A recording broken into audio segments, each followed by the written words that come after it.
Okay, hey, welcome to another episode of On the Wrist from Off the Cuff. Today we have a cool new review for you from the brand Ratio Watches. A little bit about them. They're founded out of Singapore, and they're basically a micro brand that's focused on producing fun and capable sports watches at affordable prices.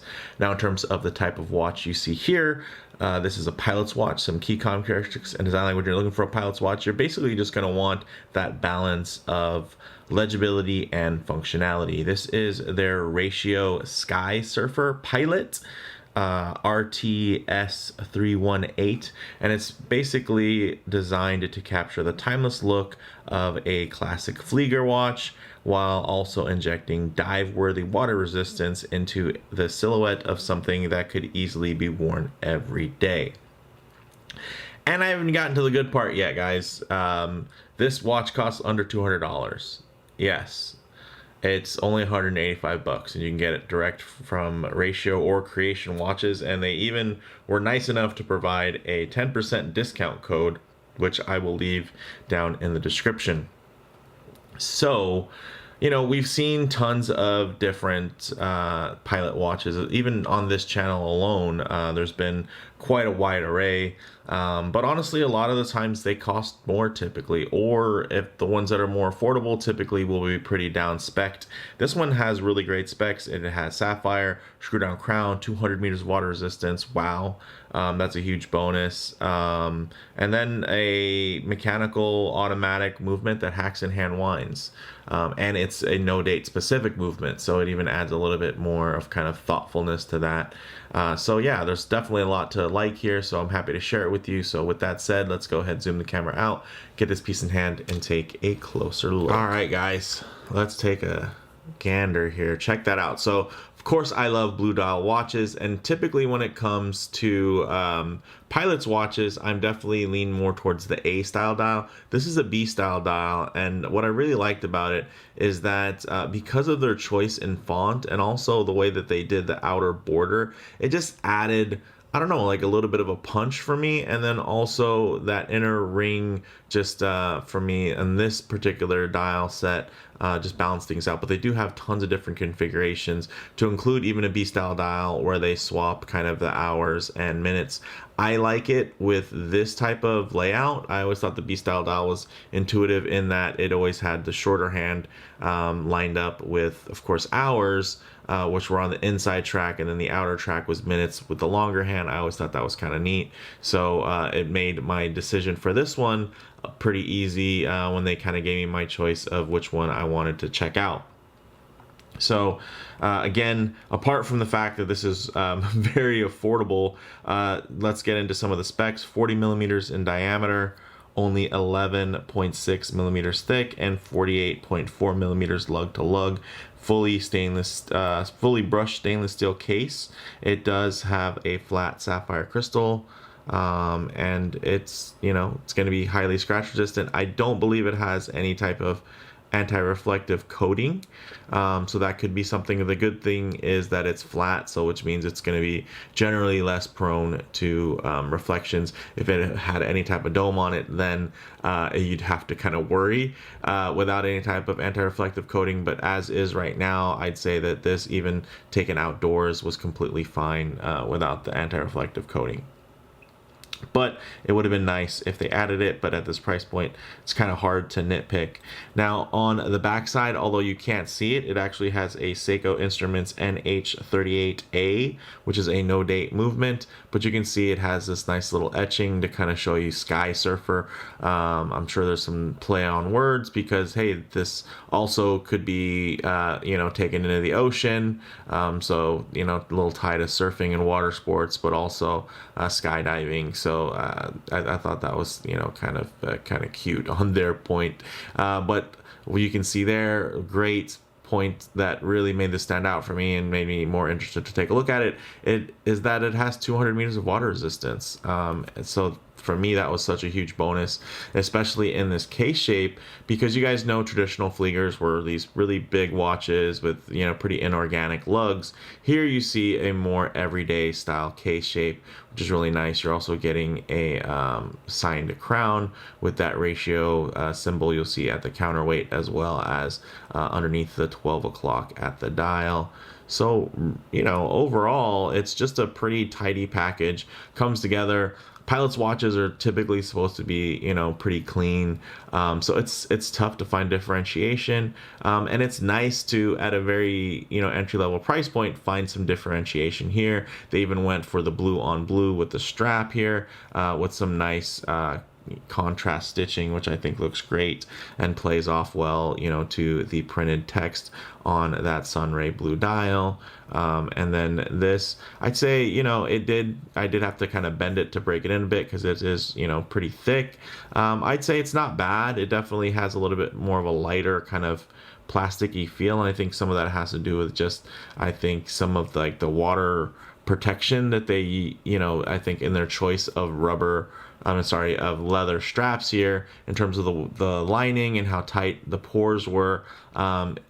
Although it's functionally probably really great, you know, I think aesthetically and tactile engagement, you know, to the touch, it does feel a little bit rubbery, but it wears fine on the wrist. And because it has these great quick release spring bars, you can actually swap this out really quickly and easily, which we'll even demo later on in the video here. So you get 20mm lugs, which also makes that really easy to swap out.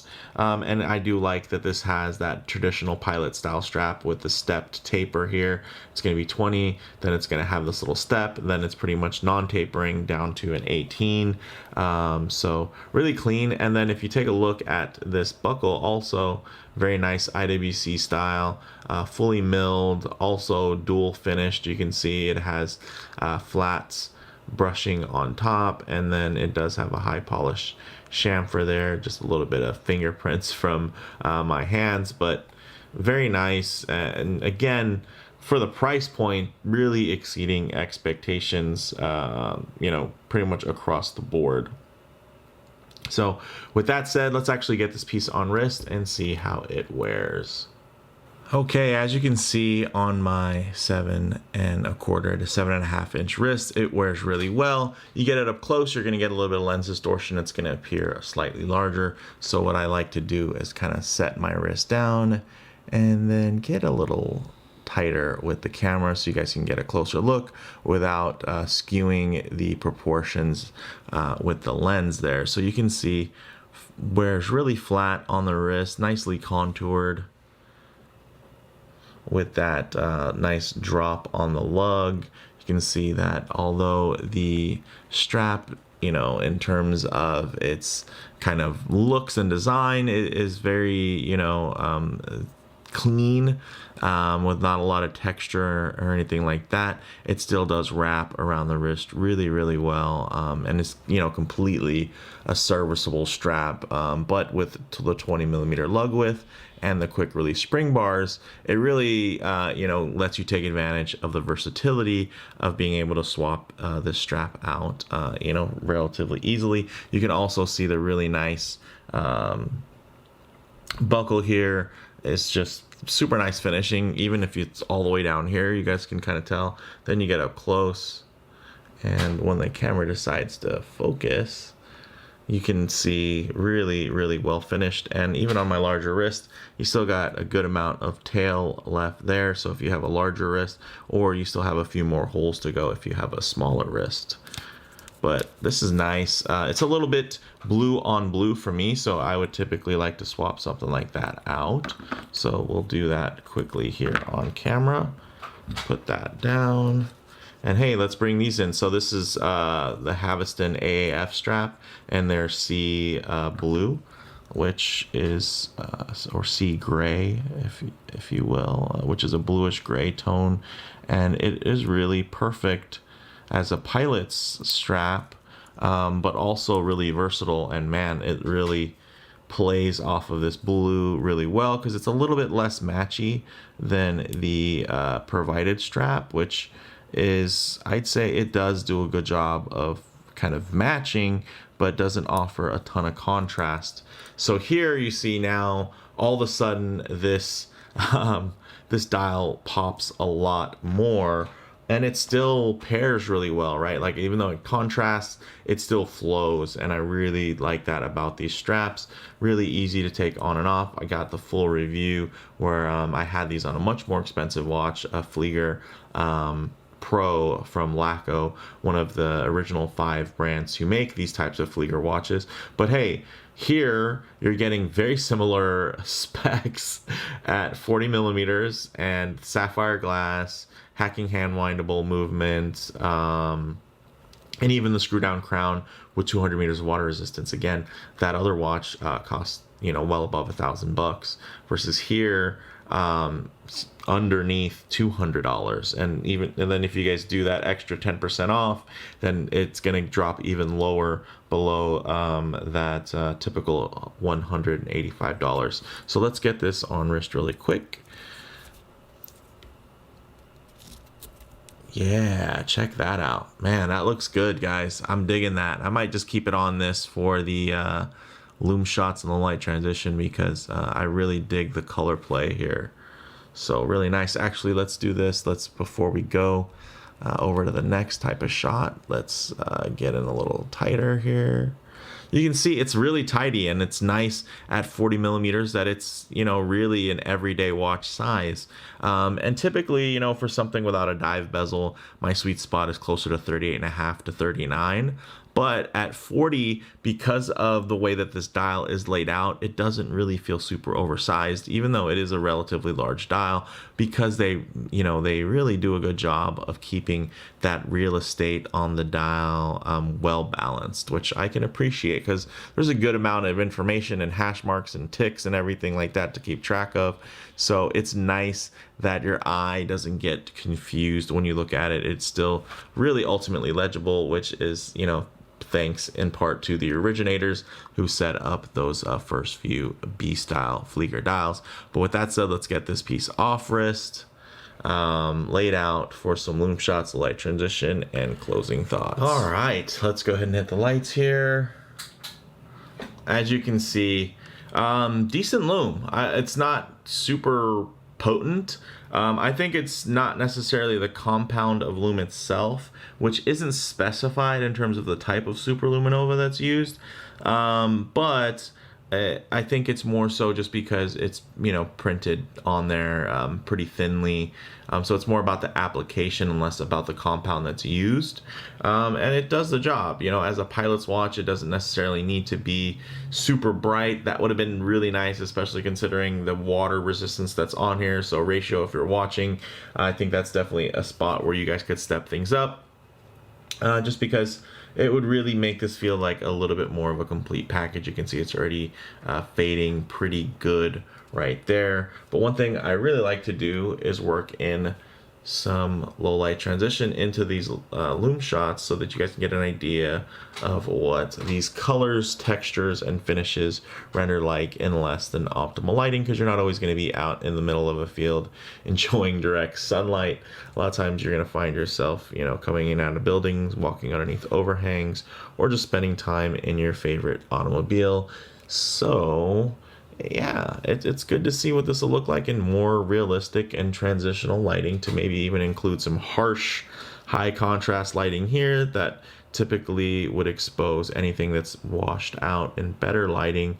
But you can see it just shows that the brushing is quite uniform there as the light glides over it. Also, you're seeing the dynamic play on that dial, which is very high contrast, which is nice and kind of what I prefer when it comes to a sunray dial. So you're just going to have things broken up into about 4 quadrants with a nice little streak of a very vibrant kind of indigo blue, and then that deeper kind of navy midnight color for anything that's not directly in the light. And you can see at different angles it's going to catch in different ways and light the dial up in different ways, but you're never going to have it just too vibrant and cartoonishly blue, because that play of light also, it helps keep things very, very legible just because you're going to have typically a dark, wider section that's going to be covering the dial. So the backing, it has very high contrast, but you can see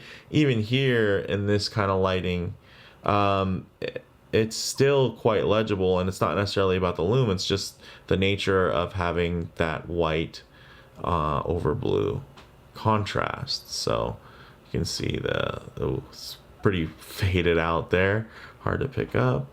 Let's get this to refocus. There you go. So even though the lume is dying out, we'll go ahead and get this back.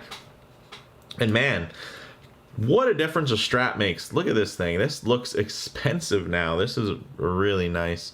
And that's like a $30 strap. So very cool that, again, you have the ability to dress something like this up, make it your own, make it feel personal, and just, set it against the competition. Like the money that you saved on this, you could buy a really cool strap, as you've seen here, and pair it, and just make something that feels a little bit more special and a little bit more personalized. So closing thoughts, guys, on the wrist, really dialed in sizing, definitely large enough for legibility, which is a huge part of wearing a pilot's watch in general, while small enough for easy daily wear. It's not going to be cumbersome or anything like that, or just so big that you're going to have to worry about, the way that it's going to fall against your clothes or your sleeves, and it throwing anything out of proportion on your body. It's just going to look like an everyday watch should, which is nice.